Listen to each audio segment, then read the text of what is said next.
What's up, famzy? My name is Branzine. Welcome back to the Vibecraft server, aka the Build Along, where I have built up this super cute starter village and I'm super proud of it. So I thought I'd show you guys the process of how I built it. So sit back, relax, and let's get to work.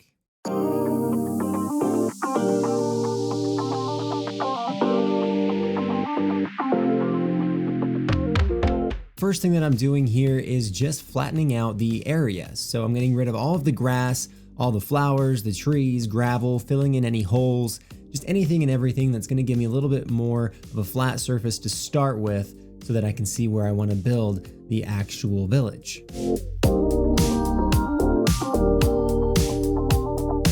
And I've added a lot of land to this area to kind of match in with some of the other terrain. And you can see that now I'm kind of going through and just shaping it a little bit more, carving back what I put in just to kind of give me a little bit more of that rolling hill effect, especially if we're going to have like fields of wheat and stuff like that. I really want to be able to look out and not have big cliffs or overhangs anywhere.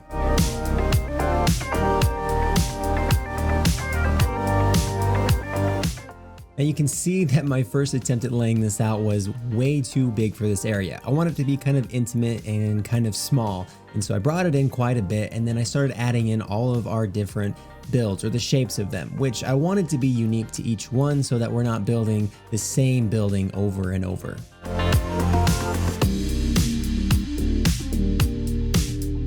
And I decided to start with the smallest and squarest building in the whole area just to kind of flesh out the palette and the build style and kind of have a place to start from for the other more complicated builds later on. You can see that I'm working on a little bit of an awning on the side here just to give this build its own little unique flair, because again, it is the most square and kind of boring shape that we have here. So I thought that was a good way to spruce it up a little bit more.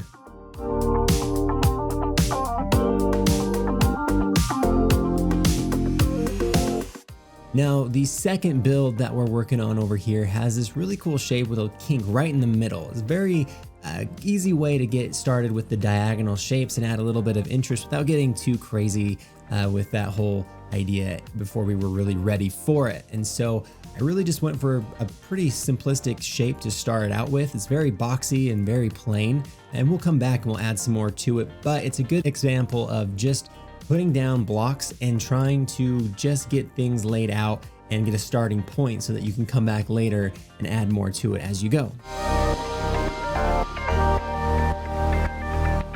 With the tower here, I didn't have any plans at all as to what I was going to do with it. I didn't have a shape or even a height in mind. I would just kind of started building and putting blocks down and seeing how they came together. I put in a really small area in the center that kind of gave it this sort of hourglass shape, and it bubbled up right at the top again with a pretty simple roof. It almost looks like a lighthouse, I think, in a sense, especially being so close to the coast. But I think by adding this little guardrail on the top here, it does give it a little bit more of that outpost overlook feel, and I think it came together pretty well. Now, diagonal builds have been a fear of mine for a really long time. I've never really tried one before because it is kind of a complicated thing, and I struggled quite a bit with getting this pattern to flow. You can see I'm changing some of the structure and layout, trying to get the number of blocks in each direction correct. And especially with the roof, it was very difficult to kind of get it all together and get a pattern. But once I had my pattern established and figured out a little bit more, it was actually pretty simplistic to get this thing put together. So I guess my biggest suggestion is if you're building in diagonals, find a pattern and then just stick to it and build it through. Don't get too hung up on the little things and little small areas that might look a little strange. Come back to those later on.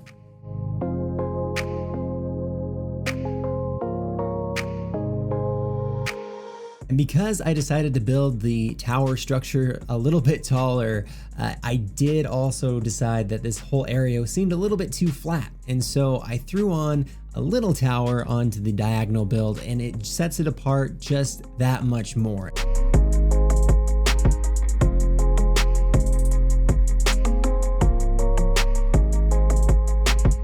And along those same lines, to kind of break up the flatness of the area, I went back to the build that I wasn't super happy with, and I just added another tower with a little bit more of a unique roof to also add some variety in that way as well.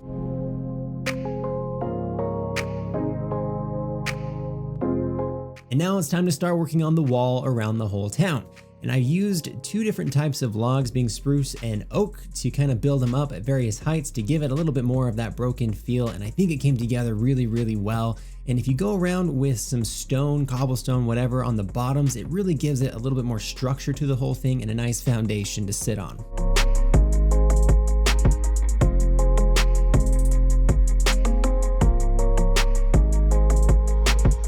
Moving on to the overhangs and archways over the entrances to the city. This first one was pretty simple. It was basically just a copy of that roof design right there in the top left.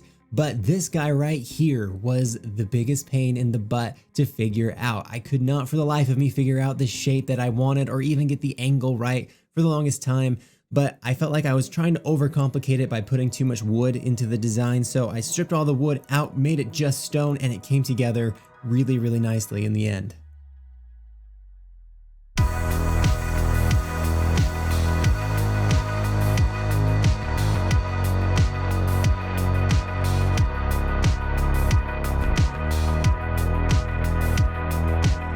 This dock design is actually going to be pretty simple. There's nothing complicated about it. It's probably the simplest dock I've ever built, but it fit the area really, really well. And we'll go back through and texturize it with some various spruce planks and trapdoors of different types as well to kind of break that up later on. While I was scouring through Instagram the other day, I found this really, really cute boat design, like just a tiny little boat, and I wanted to implement it in some way in this series, and I felt like this was the perfect excuse to do so. It's just so tiny and it fits so well being so next to that swamp and everything. It's just, I don't know, I just loved it. I'm so happy with how it turned out, and so I had to put a couple more around as well.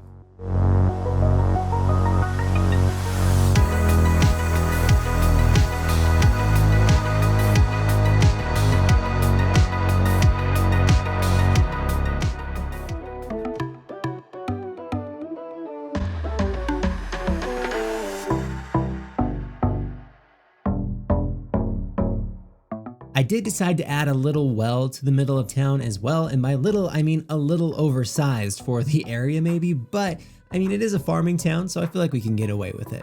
And I also had to experiment quite a bit with different blocks and things, whether I wanted stairs or walls or, you know, what was the shape of the roof. It took a lot of just little tweaks and things, but eventually we came up with a really nice centerpiece for this little area.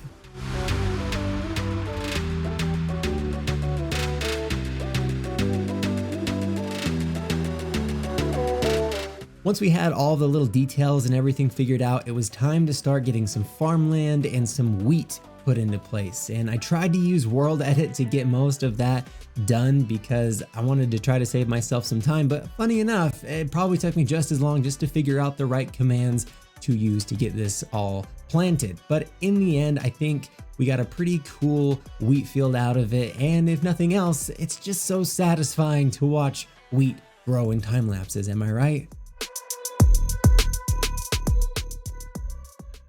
All right, so I just finished adding some final touches to this thing, so let's go ahead and take a little bit of a closer look at this place. We got the beautiful cart right here with the little friend horse. Hello, friend horse, you cute baby, cute baby. I put in a whole bunch of villagers and things just to kind of give this place a little bit of life and action to it. We've got various types of villagers as well, just to mix things up a bit.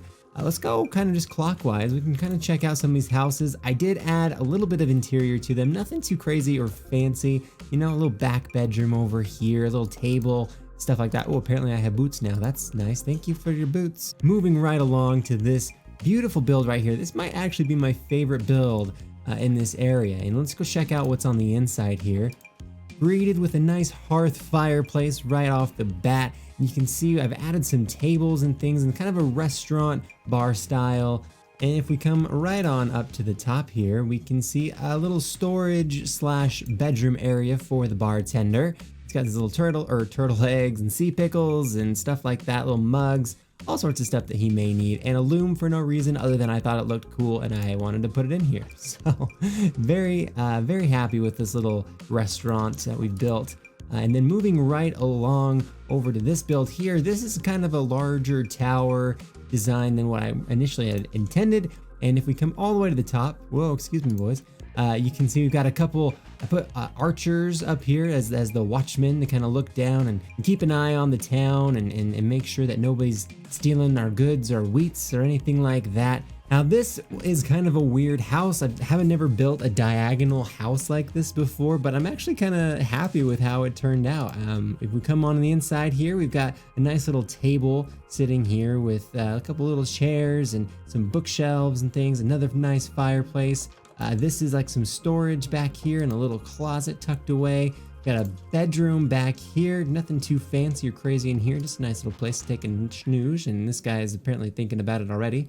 And if we come up here, I actually put in just a tiny little brewing area. Nothing crazy about this either, but I just wanted to have some kind of function to this place and have a use for it and not just let it sit and be nothing. So now we have a little brewing station. And of course, besides the little carriage that we've built over there, we needed another kind of way in and out of this city just to have a little extra to it. And I went ahead and built this little dock here and some of these little boats with some of the swamp villagers, and there's also regular villagers, just to kind of show that, you know, maybe villagers from other villages and stuff have come to pick up some wheat and make purchases and stuff like that. So all in all, I really like how this place came together, and I think we stuck true to the idea of a starter village, being that most of the materials that we're using here you can find pretty early on in game, like the wood and cobblestone and all that. So with that, let's link up with Chief and our very special guest, Mr. RecRap2, and see what they have to say about the build.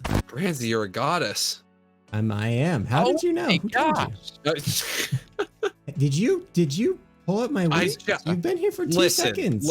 Listen. I there was a little accident. I'm not Sully Sullenberger, or I didn't like land the plane or something in the Hudson. I landed in the crops. I love that you just made a Captain Sully reference. Oh, do you guys want to check out the pub? I do. Nice, dude. So cozy. Good stuff. It's even interiorly decorated. What's up here? That's the storage room. This doesn't. What do you store? People? Don't worry about what I store. Yep. Can I have the turtle eggs to go, please? Oh, thank you. I thought those were cups. God, the sound effects, man.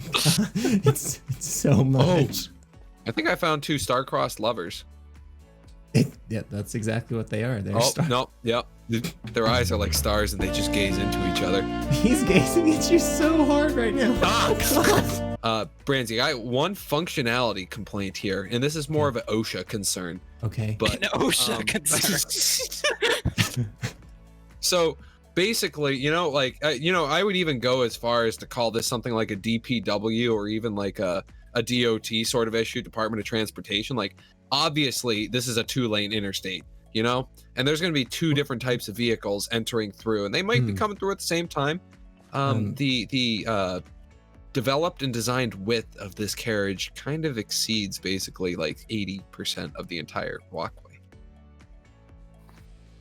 Wow, that sounded like a formal OSHA complaint. Let me go right up the paperwork. Just give me 1 second. I'm gonna be right back with the 205 form in the 114 section B.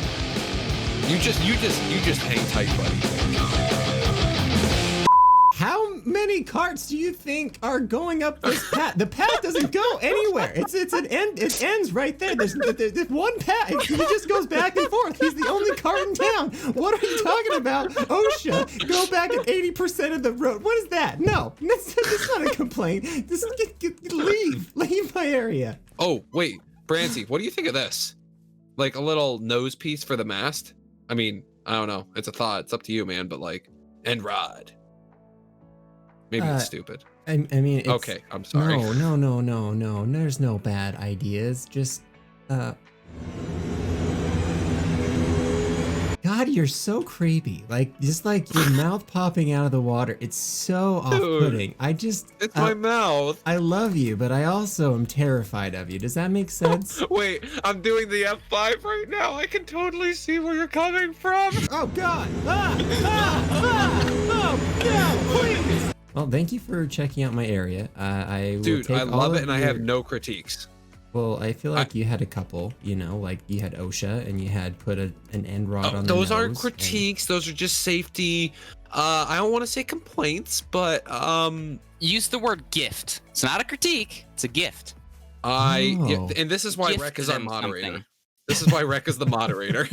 And that is going to have to do it for today's episode, guys. I really hope that you enjoyed it. I hope you like this area that we came up with today. If you did, be sure to let me know down below. You guys know what to do. And if you want to check out any of the links in the description for any of the inspiration that I used to build this thing, they will be available for you there. And as always, tune in for the next one.